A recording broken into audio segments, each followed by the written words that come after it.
Apa maknanya? Orang yang hidup pada masa itu pun pemahaman dia terhadap agama ni tak sama. Jangan mereka hidup zaman Nabi SAW, tapi untuk memahami Quran dan Sunnah memanglah tak sama. Maka kita yang awam, yang tak faham ni bertanya pada orang yang faham. Maka setengah mereka bertanya kepada Imam Abu Musa al-Ash'ari, yang lain bertanya kepada Aisyah. Itulah asal muasal daripada mazhab.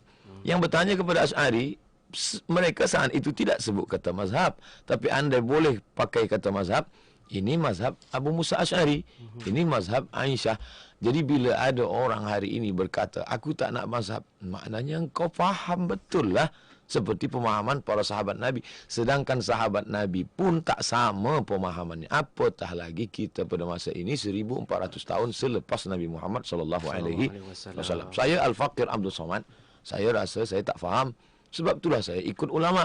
Ulama siapa yang usah ikut? Saya ikut Muhammad bin Idris Asy-Syafi'i, maka saya bermazhab Syafi'i. Tapi saya tak salahkan guru-guru saya yang bermazhab Maliki masa saya belajar di Maghribi dulu. Sebab Maghribi pakai mazhab Maliki. Mereka guru-guru saya. Takkan saya salahkan mereka. Syafi'i saja yang benar, yang Maliki ni salah. Macam mana kita nak salahkan guru kita?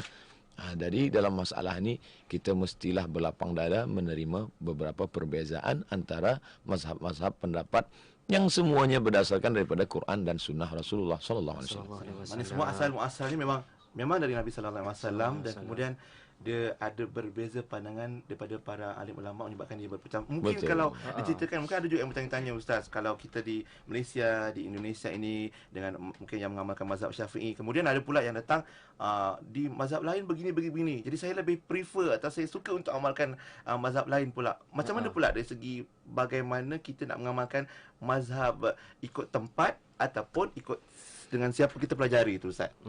Kita tengok dalam sejarah. Imam Abu Hanifah, mazhab Hanafi, meninggal di Kufah, Iraq pada tahun 150 Hijrah. Kemudian Imam Malik bin Anas, Maliki, meninggal di kota Al-Madinah Al-Munawwarah, makamnya di Baqi, meninggal tahun 179. Selepas itu Imam Muhammad bin Syafi'i meninggal di Kahirah. Makam dia sampai hari ini ada di Kahirah tahun 204. Lepas itu Imam Ahmad bin Hanbal Hambali meninggal, makam dia di Baghdad, Iraq tahun 241. Sekarang kita dah hidup tahun 1440. Maknanya apa? Mazhab ni bukan perkara baru. Mazhab ini sudah ada 1200 tahun yang lalu. Kenapa kita ribut sekarang? Sebab dia baru sampai sekarang. Sebab ada YouTube. Ya, Ustaz, betul. Dulu tuan-tuan guru kita di pondok-pondok, tuan mufti kita cakap jangan baca kitab ni, kita mazhab Syafi'i saja. Sekarang kita tak boleh cakap macam tu. Bila saya pensyarah cakap di kelas pada mahasiswa, pada pelajar penuntut, jangan baca kitab ni. Ini bukan mazhab kita. Hari itu saya larang, 2 minit lepas tu dia dah download. Betul, ya. Maka kita tak boleh larang orang baca mazhab setakat untuk faham, tapi kita mesti faham dulu mazhab kita. Muqaranatul mazahib, perbandingan mazhab. Maka kuasailah dulu mazhab yang kita amalkan di negeri kita. Maka kitab yang pertama Matan Taqrib. Ini asas sekali, Matan Taqrib. Selepas itu naik pada Fathul Qarib.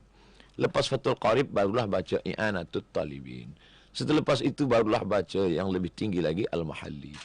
Selepas itu bacalah pula kitab Imam An-Nawawi Al-Majmu' Syarah Muhazzab.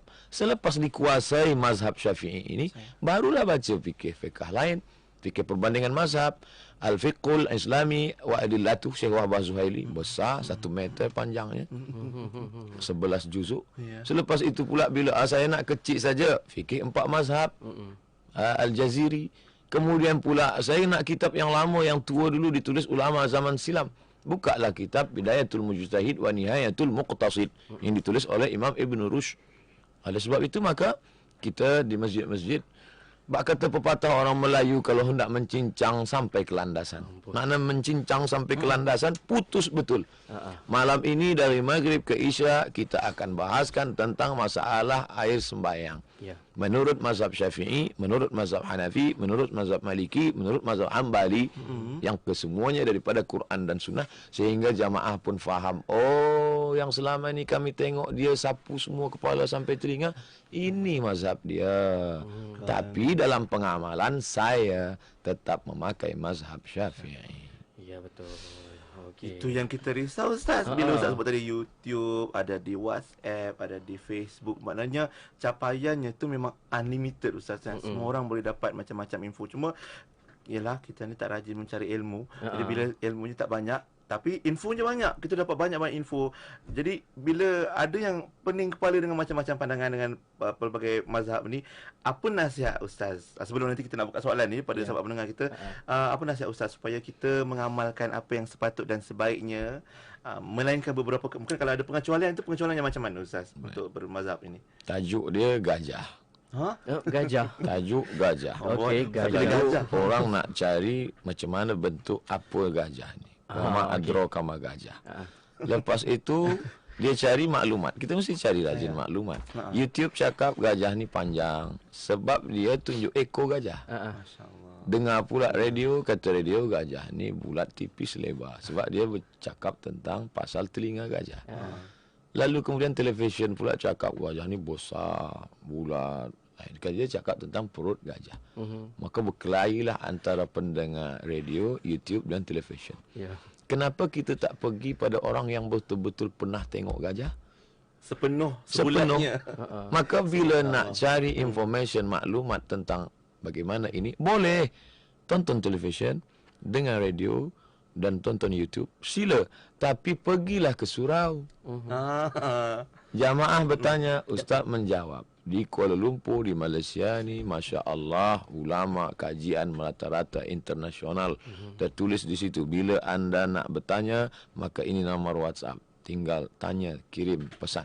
Maka tanyalah, nanti ustaz akan jawab. Yang selama ni awak dengar panjang itu ekor dia. Yang selama ni yang awak dengar tipis itu telinga dia. Tak menyeluruh. Sekarang ni baru saya jelaskan seluruhannya. Maka bertanyalah kepada orang yang faham. Fas'alu ahla dzikri in kuntum la ta'lamun. Di mana letak universiti internasional? Di Malaysia. Ada kuis College University Islam Alamiah Internasional. Ulama-ulama besar datang. Di mana pula IIU International Islamic University? Malaysia juga. Maka kalau ada orang Malaysia berkelahi pasal mazhab, la haula wala quwata illa billah, kenapa kita tak manfaatkan maklumat para ulama kita? Sehingga kita akan menjadi tenang. Banyak lagi masalah lain yang perlu kita bahaskan. Jadi jangan ribut-ribut. Sangat.